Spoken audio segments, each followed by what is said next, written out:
Okay, then it's 5 minutes past six, and you're all here. I'd like to welcome you to the 7th lecture of the Digital Academy. It is the last lecture this evening, and therefore we will have to look back and to sum up our experiences. And first of all, I like to thank again our partners in the board, Community of Protestant Churches in Europe, the Center of Protestant Theology in Eastern Europe, and finally the EU as a co-founder in the program Erasmus+. And together with them, the Protestant League Hessen has organized this lecture. And I'd like to invite you again to our conference in Vienna, which is to come in May, 11th to 14th May in Vienna. And due to the founding of the Erasmus Plus program, the conference fee is only €50, and we also will be able to cover the travel costs for you. So I think you should not hesitate to register for this conference, and you will find the registration form on our homepage, youngtheology.eu. And the registration ends on the 25th February. So, as I said, it's time to look back and remember what we've come to know during the Digital Academy. I've prepared some slides for you, and I try to share them on the screen.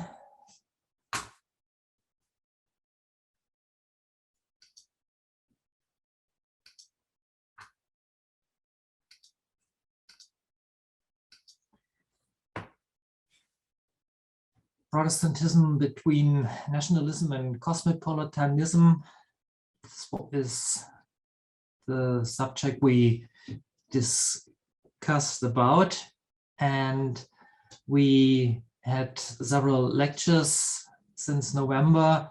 We looked at church and identity and got different perspectives on the churches in Europe and to Europe as a community, which this evening was mainly based on crisis.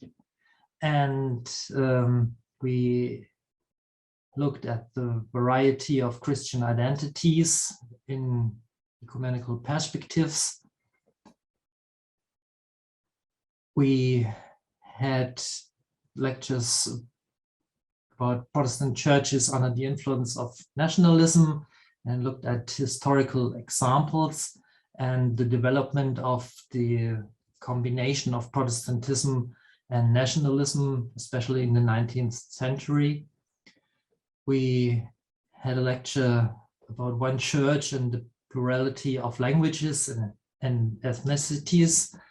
And we discussed the importance of language for church communities and the possibility to change languages and the problems that are raised by this process. We had models of lived multiculturalism and in local congregations, and had examples from the Chiesa Evangelica Valdese di Como, and Anna Zell told about their experience, how migration changes existing communities, and Thorsten Moritz from the CCME, who said that migration of today is the multiculturalism of tomorrow, and that this is an enormous challenge and an enormous change. In the last lecture, we had different views on historical continuity, new beginnings, and the formation of Protestant identity. And we heard about and discussed about the different historical situations. And we heard about and discussed the question, what kind of narrative we have in our church, and in how far this would be or should be useful to overcome national or traditional constrictions. So these were the 6 lectures we had until today, and in the 7th lecture tonight we will discuss and look at possibilities for conclusions and perspectives of Protestantism between nationalism and cosmopolitanism. At this point, I think we should hear some conclusions from the members of the board. We all took part on the several lectures, and we thought it would be a good idea to start with the impressions, the conclusions, the questions we, as the moderators and organizers of the lectures, got during the lectures and the weeks. So we should start, I think, with Marcus. All right, so good evening, everyone, also from my side. Yes, so thank you very much, Volkmar, for the introduction and for giving us an overview about the last lectures we had. There are, of course, several insights I had throughout the last lectures, and there are more general insights, and there is a more specific insights. I think what always fascinates me is when we come to meetings like this, where a lot of different young students, or also doesn't have to be young, come together from all parts of Europe, is especially how much we are all influenced by our society that surrounds us, by the culture of our country. It's so easy to actually just stick in your own thinking and not acknowledging that the situation you live in actually has such an influence. I myself, and maybe also in the faculty of Vienna where I studied, we always like to think we talk about the theology which actually forms our church life, our church living. And when you talk to, in my situation from Austria, when I talk in the smaller groups, in the breakout rooms, with people from different situations, like from Romania, from Georgia, or from even Switzerland, I realized all the time how much that has an influence. On the other side, I find it very intriguing that we chose the title between nationalism as being the signum for a culture, for the situation of our society, and between cosmopolitanism, because that, of course, is something which I really think is a a real chance. Church being an entity which actually has strong bounds out of itself, out of its very logic, to surpass, to overcome the smaller logics of our countries, of our situations, to get some input and to get some other influence. And for that, of course, what is needed are meetings like these, where you get new insights and new perspectives, where your own so clear and self-understanding situation or thinking is challenged. That is, for example, when we talked about the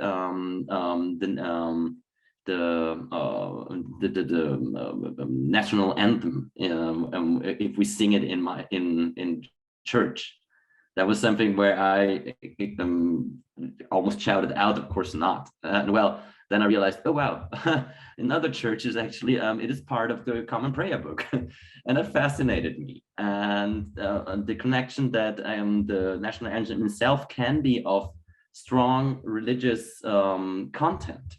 Like if I recall it correctly, the national anthem from Hungary, which could be actually a gospel itself, which is unthinkable in Austria. And being then again reflecting that my own situation, Protestant minority in Austria has been not only surveyed, but challenged and prohibited for 250 years. So we came a long way in Austria to find a almost good relationship with the society, Catholic society that surrounds us. And that was a way which is my days totally clear. But back in the 60s, they really struggled to find a positive thinking of the Austrian society, not wanting back to the motherland of the Reformation, which would be Germany. And the second insight is very short. When we talked the last times about the power of narratives, that we have constantly to deconstruct our narratives we have, I realized that the title we chose, Cosmopolitanism, and between Cosmopolitanism and Nationalism, is a narrative itself, which could be deconstructed. So how much is it true that Protestantism is in this position to have these two sides, which it could juggle a bit, or where you could get insights from both sides? Is that only a dream, a theological dream that we like to think, yes, we Protestants, we are so, on the one hand, open-minded and so much inclined to our society in Austria? Or are we actually just telling that ourselves, because it's a narrative itself that we have these two sides? So yeah, I did some thinking on that. Thank you very much, Marcus, for your conclusions and remarks. Now I'd like to switch over to Gerhard and his ideas. Thank you. Hello, everybody. Good evening from Mediaș, from Transylvania, a very special region of Europe with more languages and more confessions and identities and languages and so on. My ideas can be the ideas of others, but I also hope that other ideas I take for me, and I learned a lot of these lectures. I write something and I will read it for you from these 6 lectures that I heard. It can be a very big help when Protestant people in their very different context know and understand their own theology, their specific form of practice of faith. We practice, but sometime, or the most of time, we don't realize what we are practicing. I mean, to think about or to discover our task, our role in this big orchestra of church denominations. On one hand, being aware about our own deep roots, identity, of course. On the other hand, being open to the others, to see in the other also a brother and a sister, to be hospitable, not living in so closed communities. That is a challenge. To find a way between the own identification with our national traditions, context, and so on, but in the same time, be aware how Peter Moret wrote, be aware of the universality of the love of Christ. It is a very big bridge. The best way, I mean, to understand yourself, your faith, your theology, is when you are explaining yourself to others, to strangers, to people who don't know you, or to people that you don't know or even don't understand. When you are forced to explain yourself, is the best way to learn who you are. It is known that a lot of misunderstanding and even hate and wars, combats are happening because of pure ignorance.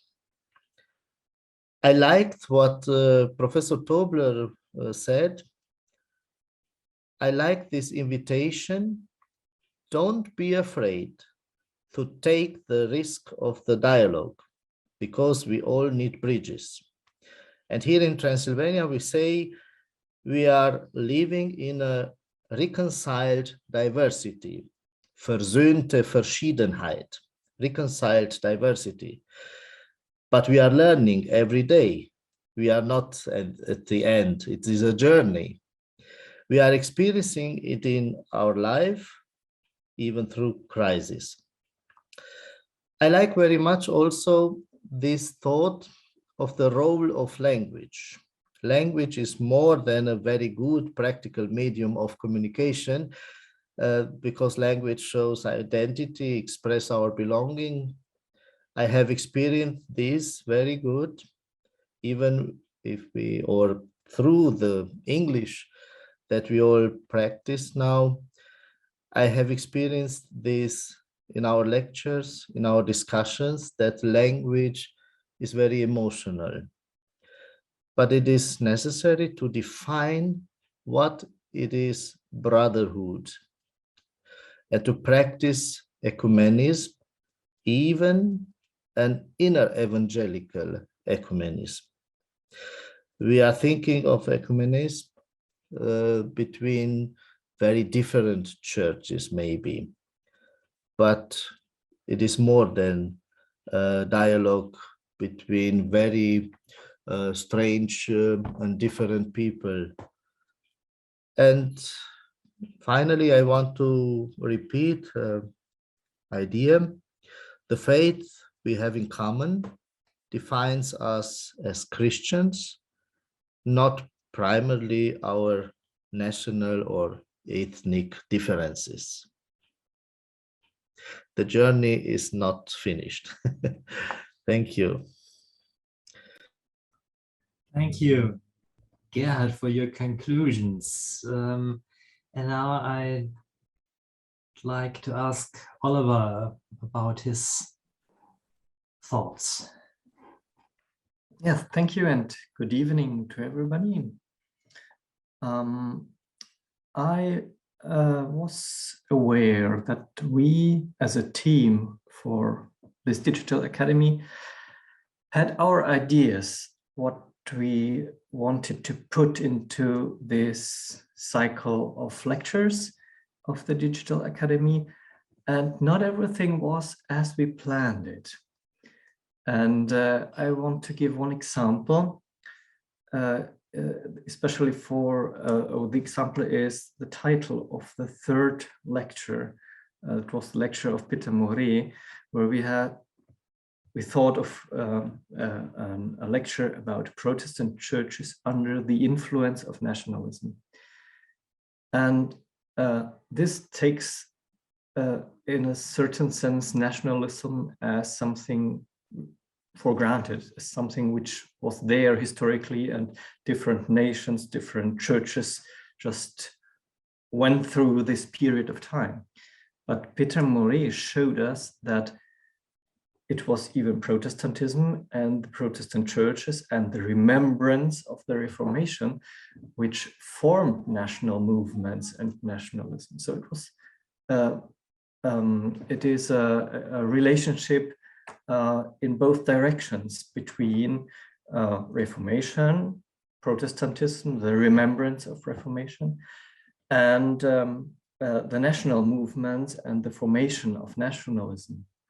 And this is, of course, again, very different for different nations and different churches. So when I want to think about what was the whole academy so far about, what can we take out of it, I am wondering about the role of churches. What is the task of churches when church and society shape each other mutually, and when we actually can't learn from each other because it is so different in different nations and different churches? I think we can learn of each other, and we learned several things. For example, Stefan Kosorabo was the person who said the language of churches should be pastoral care. So I think we have this both sides in every church. The specific task is for churches is to take care for the faith and to do pastoral care at those places where they are. But at the same time, the church's task is to take serious the new and the current challenges. And they are in nowadays very global, very interconnected, big challenges like plurality, multiculturalism, plurality of languages and identities. That's my short conclusion so far. Thank you very much, Oliver. Now I'd like to add my short conclusions. And for me, language and ethnicity as the characteristics of Protestantism came inside in a new way. I learned much about the importance of language and the importance for the development of identity in this context. But I also learned that Protestantism as part of national identity and nationalism are results of a historical development, especially in the 19th century, as Oliver and Peter Moret show this. So I'd like to say that nationalism in this sense is not a genuine Protestant attribute. And I think that the context and the horizon of Protestantism is much wider than nationality and the identity of language or ethnicity are at the moment. And I'd like to say it with the words of Paul in Philippians, who writes, "Our citizenship is in heaven." And so I think we are aware that we live in certain contexts in certain societies, and they are important for our identity, even as Protestants. But that is not all, and our goal is much wider and much beyond all those factors of identity and the characteristics of language and so on. That's what I've learned during this lectures. Thank you very much. And so now we talked a while, and the main idea of this lecture this evening is that it's not a lecture but a discussion. We'd like to discuss with you all, and so we had an idea. I just have to prepare another slide for this. So we'd like to do this in a world cafe, and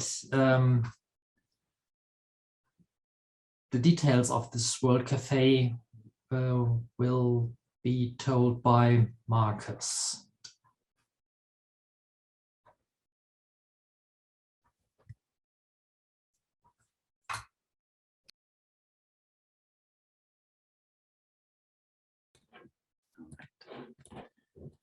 So,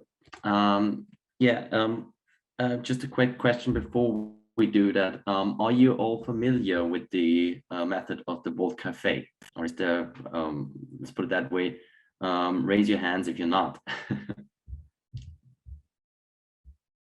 More or less. All right. So the idea of the World Cafe is we have different rounds for estimated 20 minutes, where we join in groups, and we always stick with the same group, or in other words, you always stick with the same group. We have 4 questions, and the idea behind it is you start with one question, enter the room where one of us will be the moderator. We discuss the question, and we will take notes. After the 20 minutes, you will be followed to the next room with the next moderator and the next question. And there, of course, there will be another moderator, which will explain to you the findings of the previous group. So what their thoughts were about the question, and we'll just sum that up in a couple of minutes, in 1 or 2 minutes. You can decide then if you want to build other ideas upon what the previous group built, or you could also bring in new aspects. And this will, of course, again, be noted down by the moderator. Well, and then you can guess next round, the last third round, you come to a group where there have been 2 groups before you, and you will discuss the question, and the moderator again will introduce you to what has been discussed, and you can add something new, you can add something to what has been discussed before. And then we will have a presentation, which will be done in this case by the moderators. So you can be free to say whatever you want. In the end, we have to talk. We have to sum it up to the whole group. What were the findings in this particular room where one question was discussed? What I am not quite sure now, Fatma, is do we have I would have to ask for probably Master Care, the breakout rooms prepared already? No, they aren't prepared already. I just have to do it in the moment. We can start at any moment. I would suggest we start with random groups, and then you all stay in that group you now will get. Yes, and the participants will be put to the next group by you. Is that correct? Yes. Yes. Okay. Now, I will post the questions. If you paid attention, we have 4 questions, but only 3 rounds. So in other words, you will get to talk about 3 questions, and 1 question you will not be able to talk about, but you will hear the findings of the other groups. I will post the 4 questions now in the chat, so you can all see them. To everyone. And here we go. I hope you all see the questions. So you have also the moderator behind every question, which will be me, myself, Gerhard, Oliver, and Volkmar. And the first question is, how do ethnicity, language, and history form church life and identity? You can, of course, answer these questions out of your own context, or as well what you have learned throughout the Digital Academy lectures. The second question is, what can Protestants, yes, Protestants learn from economism? Third one, where should nationalism and where should cosmopolitanism have more impact on Protestantism? So where should that be the case? And the last one is a more general one, current perspectives for future Protestantism between nationalism and cosmopolitanism. And then the most important aspect to determine this relationship. What have you learned? What do you think are the most important aspects to determine this one? This one will be done by Volkmar.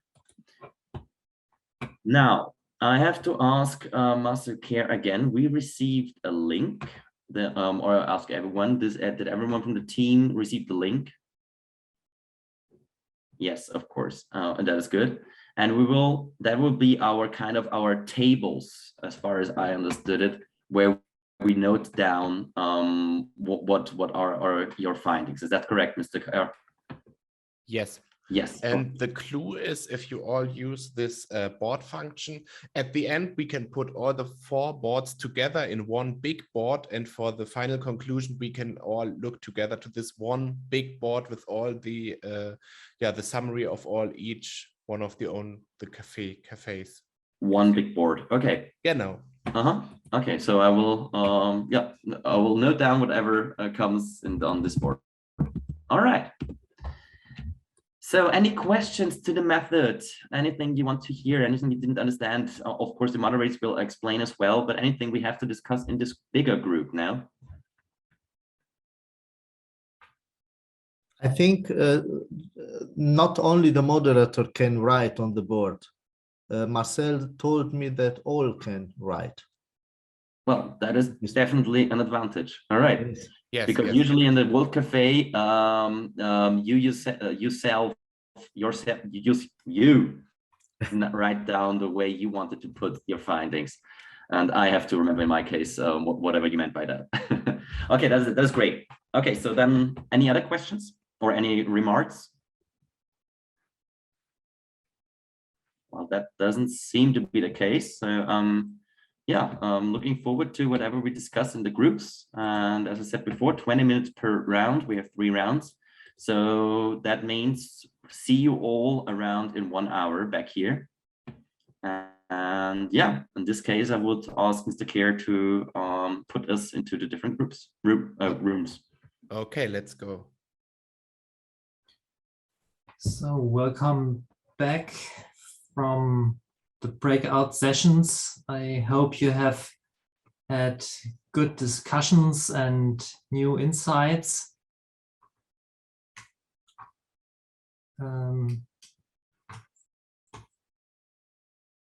We'll have a look at the results and just try to share.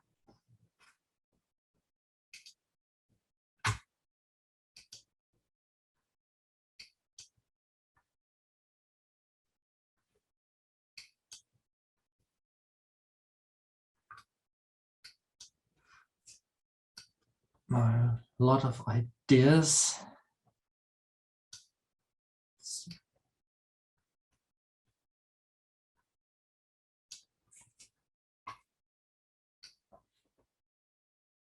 Maybe you have the link to the board in the chat, I think, and I think it is the best that you look at the board on your own so that you can scroll the whole text upward and downward. It's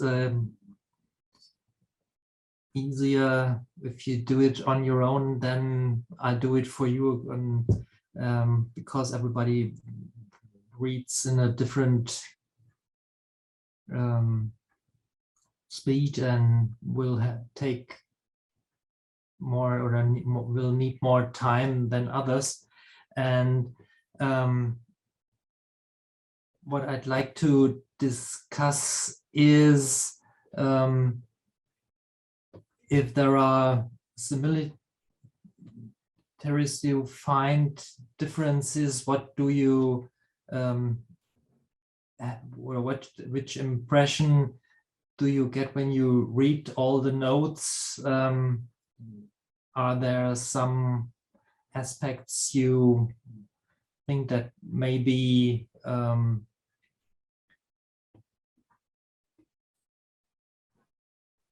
the perspective for the future Protestantism, or which points do raise any questions? And I think we should take about 5 minutes to read, and then we can start with the questions or discussions. Volkmar? Yeah. There's one problem that I just had a look on our clock. Yeah. We only have 10 minutes left. I just realized. I don't know where we lost the time, but as far as I see it, we will not be having the time to discuss it. So I have one of the idea that we sent the board to the participants, and hopefully all of them are going to join in the conference, and we use the and they can use it for the presentation maybe, and we use the last 10 minutes for talking about Vienna and the feedback. What do you think? Maybe it's a good idea. It's true. It's only 10 Yes, I would like to speak about Vienna also. Yes. Mm-hmm. That's good to hear. And about the questions for Vienna. Yeah. Okay. Wanted to okay. look at the question for Vienna, which were sent to prepare for this lecture, and then we can still have some minutes for feedback and. Yeah. Okay, so I will share my screen very quick. I hope you all had as interesting discussions in your breakout rooms as I did 3 times. I really appreciated that very much. So that is not to be understood as a disregard of your work, only because our time management was flawed in the beginning, maybe. So yeah, we come back now. Yes, as you can see, I will just read that one here. You are invited to come to Vienna. And as Volkmar said in the beginning, one of the really cool things about this conference, apart from being there with a lot of different people, learning from each other and so on, experiencing Vienna, that it is almost for free. So as we said, we will cover all the costs for the travel expenses. We will cover for food, for going out, for drinks. So for everything, you only have to pay the 50 euro fees, and then you have 4 days of the Vienna experience almost for free. In return, we would like you to prepare a presentation according to these questions we have here. As you can see, what we discussed today is kind of related to the questions. Of course, we had the idea to, after having discussed in the breakout rooms, we could discuss again the questions. Well, again, we don't have enough time for that. Gerhard, do you have a specific question, or do you just want to, do you think it's important that we talk about the questions? Because you said you wanted to discuss the questions. No, I don't want to discuss nothing, just to make Werbung, how it is, Reklame for advertisement. Yes, yes. Yeah. Commercial. A little espresso for the beginning. Yes, Viennese coffees are great. Well, so this is the one thing that we, you will, if you come to Vienna, you will have the time, approximately 10 to 15 minutes to present the situation on the background of your country. As you might see, I hope I have it here. No, I did not. Could somebody please share the schedule of our conference? That would be awesome. So the idea is that we hear a lot of different presentations from different countries. We want to have a big variety of countries, of situations. So of course, the more we hear, the more different situations, the more we learn. Because the goal of this conference is actually to create a concrete output, which you might be able to use in your field of work. Is somebody sharing already? Trying to share? Yes, I'm trying, moment. Okay. But you have to put your sharing away, okay. All right. Moment, program. You mean this? Awesome. Because as you can see, in the first day after coming and we hear a keynote where we sum up and we get some new ideas from Professor Dr. Sabine Hiebsch, we will have the second day very full with country reports. Because the idea is actually to put that all in practice on the third day, on Friday, which would be to find different output forms. And there you are completely free, whatever you want to find, in which way you want to use all these insights. That could be, of course, thesis. Well, of course, we always have thesis. We are all theologians, but we also could use it for parts of a sermon. Maybe to put it into practice in a school lesson. Maybe some of you are very have their ways with music, and they like to write a song about Protestantism between nationalism and cosmopolitanism. So you would be very, very free to choose the format of the output. We will work on these outputs in different groups. And then, as you can see, we will meet people from Vienna, from the university, and present it to them. They are completely new to the topic, and maybe they will give us some good feedback for finalizing it on Sunday. So as you can see, we have a lot of theory on a very, very broad topic between nationalism and cosmopolitanism. That is wide. But we try to really narrow it down to concrete output you can use. And besides the work, of course, you will see Vienna if you come. We have the former general secretary who will give us a field trip throughout Vienna. And of course, you don't want to miss the special dinner possibilities, which are called Heurigen in Vienna. If you're not familiar with the Heurigen, come and find out. Yes, the second thing I would like to ask you if you join is to prepare morning prayers. So that you would form up in groups, and we have four prayers to be prepared, and to give us a prayer in order to work with the others one. Yeah, that was very rushed. And last thing I would like to ask, who of you is thinking about or also already convinced that she will join the conference? Could you maybe just give me a hands up or something so that we can have a kind of a, yeah. So it's Bryce, that's very nice. Of course, there is no question that Mr. Michael has to join us, because we have the one time possibility to get someone from Chile to a conference. So Mr. Michael, I'm very sorry, but you have to come. There's no other way. Yeah. Anyone else is thinking about joining? That would be. Sorry, yes? I'm thinking about, but I'm sure I could be.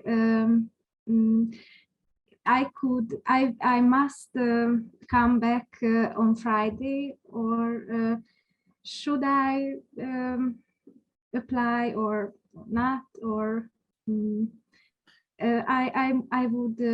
I'm sure I would go back on Friday.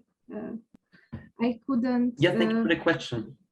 The idea, please do apply and state your situation. And when you did so, as you know, we have we have 20 places to be covered. So we also will choose from people, not only from well, if we have space, we have enough place. If we don't have enough place, then we'll have to make a choice. And that also refers to the countries. So we try to have a big variety of countries, as I said before. But in any case, yes, apply and state your situation. Thank you. Okay, so I hope that lots of you will come to Vienna, and I hope that you will enjoy it. And yes, 1 minute before 8 o'clock, time for feedback. No feedback. Okay, have a good evening. No, Yeah. well, we have had the possibility to give feedback via the feedback forms. But I will give just back to Volkmar now, if there's something else to say. Yes, that is what I'd like to say, that you have the possibility to give the feedback on the form on our homepage. And because it's just 1 minute to go, I'd first of all like to thank you all for participating and discussing the subjects during all the time. And I'm looking forward to seeing you in Vienna in May. And I'd like to thank once again our partners in the board, namely Markus, Gerhard, Oliver, and not at least Miriam Sauer, who was not so involved today, but behind the scene she was very engaged for all the lessons. Thank you all very much, and have a good time.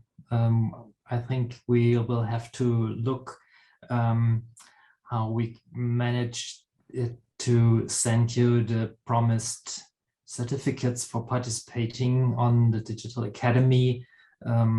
We think it would be the easiest way to send it by email. I think we'll need some days to prepare this, but you will get a message from us after the academy. And so from my part, I'd like to say have a nice evening and be blessed and stay safe. Thank you very much. Thank you very much. Have a Thank good you. evening. Thank you. Thanks. See you.